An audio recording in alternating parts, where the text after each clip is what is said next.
You can see in this video by from the Israeli military, the crowds of people around these trucks. But what appears to have happened is that the Israeli military opened fire on some of these people who were surrounding these trucks. Now, eyewitnesses on the scene have told us that Israeli tanks as well as drones opened fire on this crowd, and that following that, there was a chaotic scene. In yet another appalling war crime that will, of course, receive cover by the United States government, Israeli forces fired on a crowd of Palestinian civilians who were crowding a humanitarian aid truck, desperately seeking food in northern Gaza.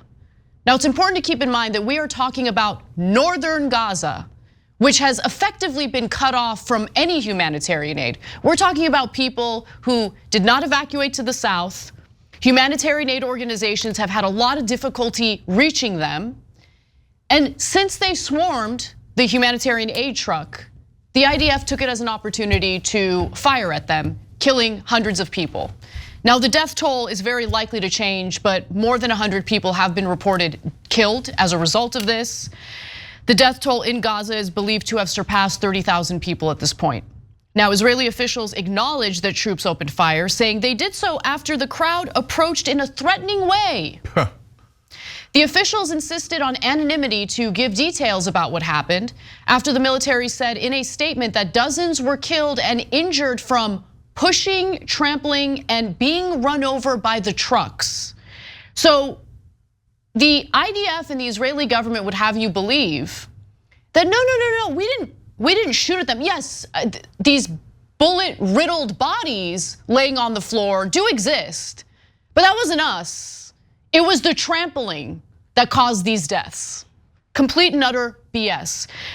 And hundreds of thousands of Palestinians are believed to remain in northern Gaza, and many have been reduced to eating animal fodder to survive. The UN says that 1 in 6 children under 2 in the north suffer from acute malnutrition and wasting. And the UN also says that a quarter of Gaza's, and this is the entire Gaza Strip, a quarter of Gaza's 2.3 million Palestinians face starvation. Around 80% have fled their homes. And I want to go to what witnesses said about what was happening at the scene before I go to you, Cenk. So Kamel Abu Nahel, who was being treated for a gunshot wound at Shifa Hospital, said that he and others went to the distribution point in the middle of the night because they heard that there would be food. They've been eating bird food. They've been eating animal fodder. They're desperate for food. So they show up and he says, "We've been eating animal feed for 2 months, so you can imagine how hungry they are." He said Israeli troops opened fire on the crowd as people pulled boxes of flour and canned goods off the trucks, causing them to scatter, with some hiding under cars. After the shooting stopped, people went back to the trucks and the soldiers opened fire again. He was shot in the leg and fell over, and then a truck ran over his leg as it sped off, he said. Ala Abu Daye, a witness of that violence, said that Israeli troops opened fire and also that a tank fired a shell. Those attempting to deliver humanitarian aid tried to get away from the shooting and the danger that was being caused as a result of the IDF firing at them. And as a result, they unfortunately did end up running some people over, but do not make the mistake of buying into the lies and propaganda by the Israeli government. That is not the main reason why people were killed.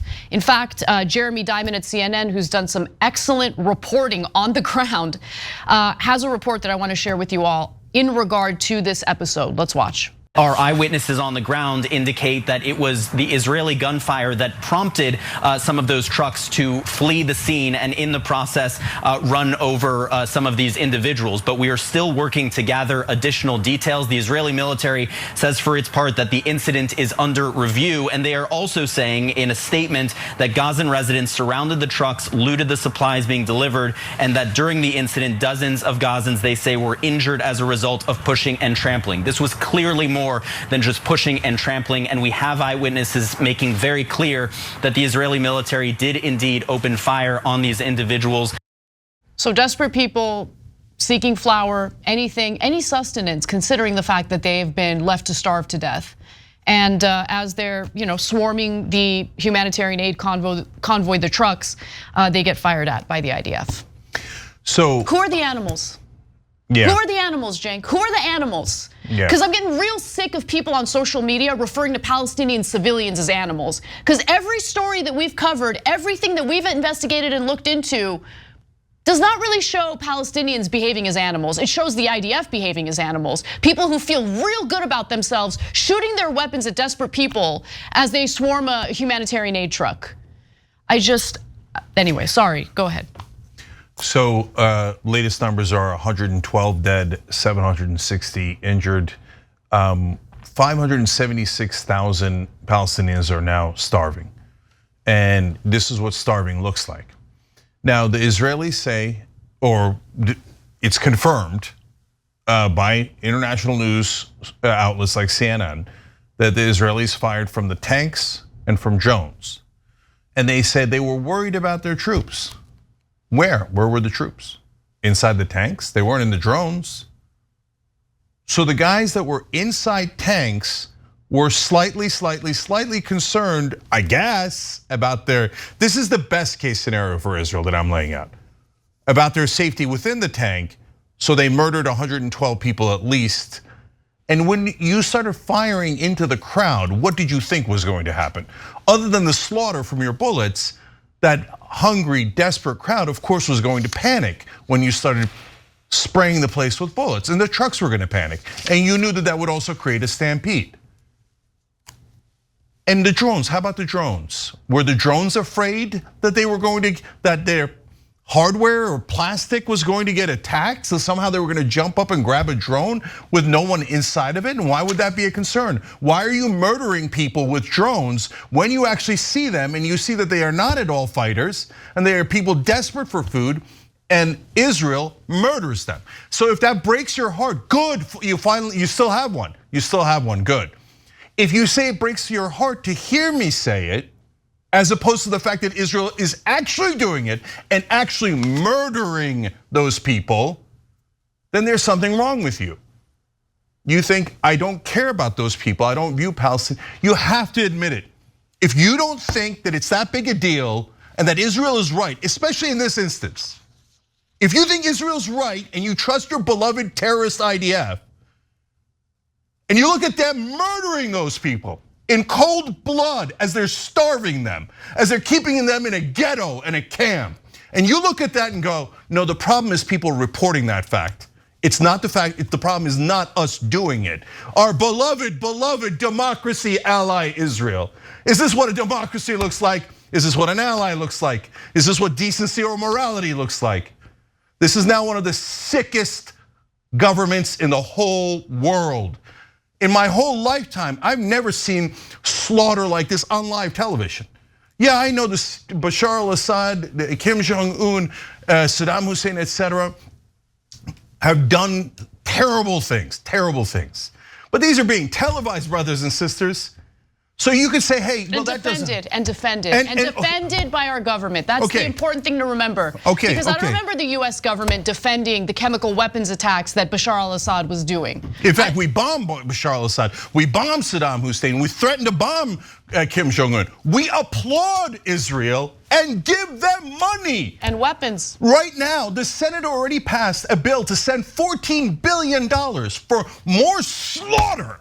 It's a slaughterhouse in Gaza.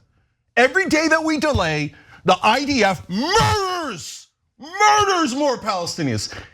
Today, Lloyd Austin, our Secretary of Defense, admitted in testimony in Congress, Israel has murdered more than 25,000 women and children. Women and children. Remember that our hearts broke, and we said it on this show, for 36 babies that were killed in Israel, 36 children. And that should break your heart. You've got 25,000 dead babies, children, women stacked on top of one another. And now 576,000 people that are starving and desperate and eating animal fodder. What kind of sick maniacs do this? Terrorists do this. Benjamin Netanyahu is 100% a terrorist and one of the worst terrorists of my lifetime. 25 times the terrorist that Hamas is.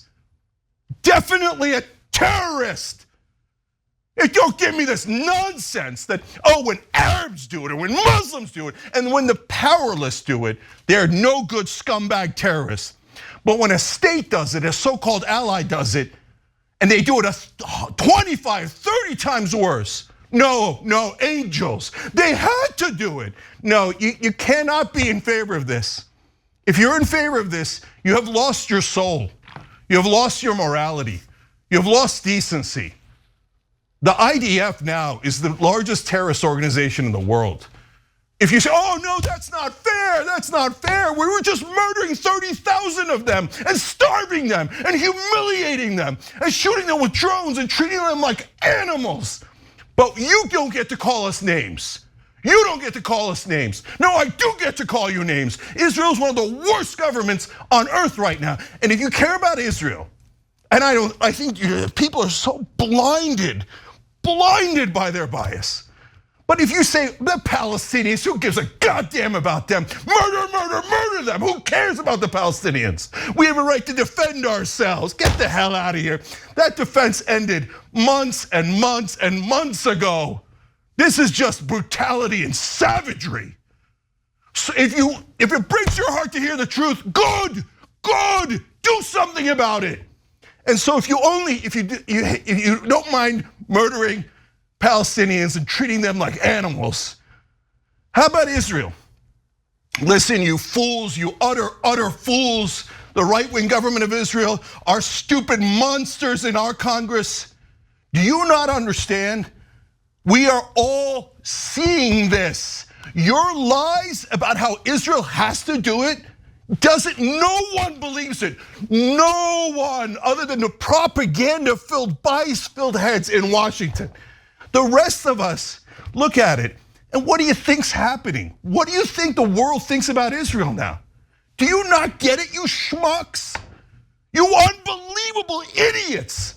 If Turkey was doing this, when Turkey did, 1% of this, I was furious because it's gonna make people hate me. Do you not get it? Are you so thick-headed you can't get it? The world now despises Israel because of this. No, it's because we're the victims. Who looks at that tape and says the Palestinians are not the victims, the Israelis murdering them are the victims? You would have to be a lunatic to believe that. So the people in power in our government, that's the people we can affect. Those politicians, they're the worst people on earth. They approved that $14 billion to murder more of these poor innocent people. They are the most immoral people I have ever seen in my lifetime. They don't speak for me. I'm not for the monsters in Washington. I'm 100% against those monsters, yes, including that despicable, awful human being, Joe Biden. Joe Biden looks at that and goes, send them more money, send them more bombs, kill them. That's what Joe Biden says. Same goddamn thing Donald Trump says. Our leaders are monsters.